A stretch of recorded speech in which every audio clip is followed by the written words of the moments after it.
रंजन को मेरा नमस्कार और तमाम दर्शकों को भी। मैं रिया कुमारी आज इस मंच के माध्यम से आप सबों के समक्ष कवि विनीत चौहान जी की एक कविता लेकर प्रस्तुत हुई हूँ, जिसका शीर्षक है शहीद का खत।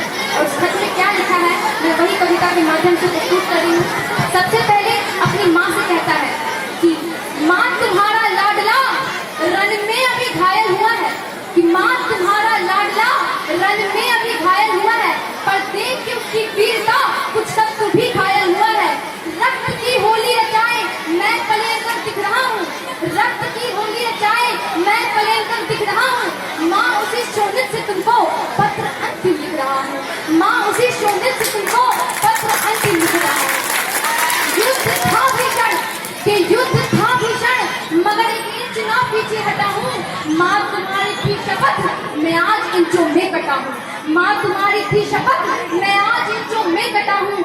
एक गोली वक्त पर कुछ देर पहले ही लगी है, एक गोली वक्त पर कुछ देर पहले ही लगी है। माँ कसम दी थी तुम्हें जो आज मैंने पुण्य की है, तो छा रहा है सामने लो आँख के आगे अंधेरा, तो छा रहा है सामने लो आँख के आगे अंधेरा, पर उसमें ही दिख रहा है माँ मुझे नूतन सवेरा। तो कह रहे हैं शत्रु भी, तो कह रहे हैं शत्रु भी कि मैं जिस तरह पैदा हुआ हूँ, लग रहा है तिम्बली की कोख से पैदा हुआ हूँ, लग रहा है तिम्बली की कोख से पैदा हुआ हूँ।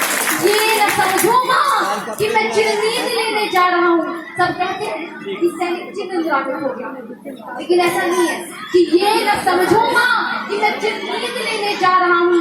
मैं तुम्हारी कोख से फिर जन्म लेने आ रहा हूँ, मैं तुम्हारी कोख से फिर जन्म लेने आ रहा हूँ। और अगली पंक्तियां अपने किताब को लिखता है कि किताब का भाग्यशाली होता है जिसकी अर्थी को कथा उसके बेटे देते हैं, लेकिन इतिहास में पहली बार हमारे जवान बेटों की अर्थी को कथा उनके पिताओं ने दादाओं ने दिया, उखाड़ियां दी कि जितनी भारी लगती है ये शेषनाग को धरती, उतनी भारी लगी पिता को स्वयं बेटे की अर्थी, उतनी भारी लगी पिता को स्वयं बेटे की अर्थी। कहता है मैं तुम्हें बचपन में ही पहले बहुत दुख दे चुका हूँ और कंधों पर खड़ा हो आसमां को छू चुका हूँ।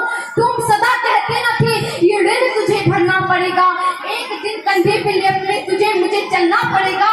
पर पिता मैं भार अपना, पर पिता मैं भार अपना तनिक हल्का कर न पाया, तुम मुझे करना क्षमा मैं पितृऋण को भरना पाया, तुम मुझे करना क्षमा मैं पितृऋण को भरना पाया। हे पिता ये भार मुझको आज तक भी खा रहा है, आज भी ये सुख तुम्हारे कंधों पर ही जा रहा है, आज भी ये सुख तुम्हारे कंधों पर ही जा रहा है। अगली पंक्तियां अपने छोटे भाई को लिखता है कि सुन अनुज रणवीर बोली बाह में जब आसमाई, कि सुन अनुज रणवीर बोली बाह में जब आसमाई, ओ मेरी बाई भुजा उस वक्त तेरी याद आई। मैं तुम्हें बाहों में भर आकाश दे सकता नहीं हूँ, मैं तुम्हें बाहों में भर आकाश दे सकता नहीं हूँ, लौट कर भी आऊंगा विश्वास दे सकता नहीं हूँ। पर अनुज विश्वास रखना, पर अनुज विश्वास रखना मैं थक कर नहीं पड़ूंगा, तुम भरोसा पूर्ण रखना मैं साथ अंतिम तक लड़ूंगा, तुम भरोसा पूर्ण रखना मैं साथ अंतिम तक लड़ूंगा।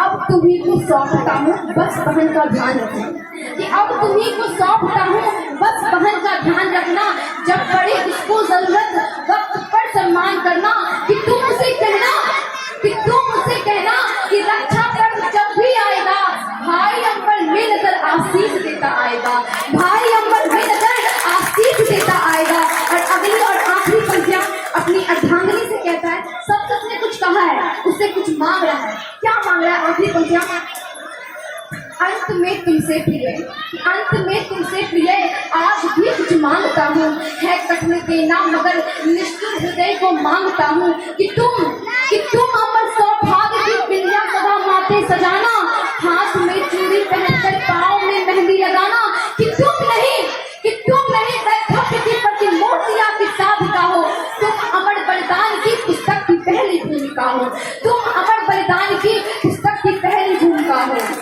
जानता हूँ बालकों के प्रश्न कुछ सुलझे न होंगे, सैकड़ों ही प्रश्न होंगे जिनमें वो उलझे होंगे, पूछते होंगे पापा है कहाँ कब आएंगे और हमको साथ लेकर घूमने कब जाएंगे, पापा हमको छोड़कर जाने कहाँ बैठे हुए हैं। क्या उन्हें पता है कि उनसे हम रुके हुए हैं? तो तुम उन्हें कहना कि यूं जिद पर अड़ जाते नहीं हैं और ज्यादा जिद करते हैं उनके पापा घर आते नहीं हैं, और ज्यादा जिद करते हैं उनके पापा घर आते नहीं हैं। बहुत बहुत धन्यवाद।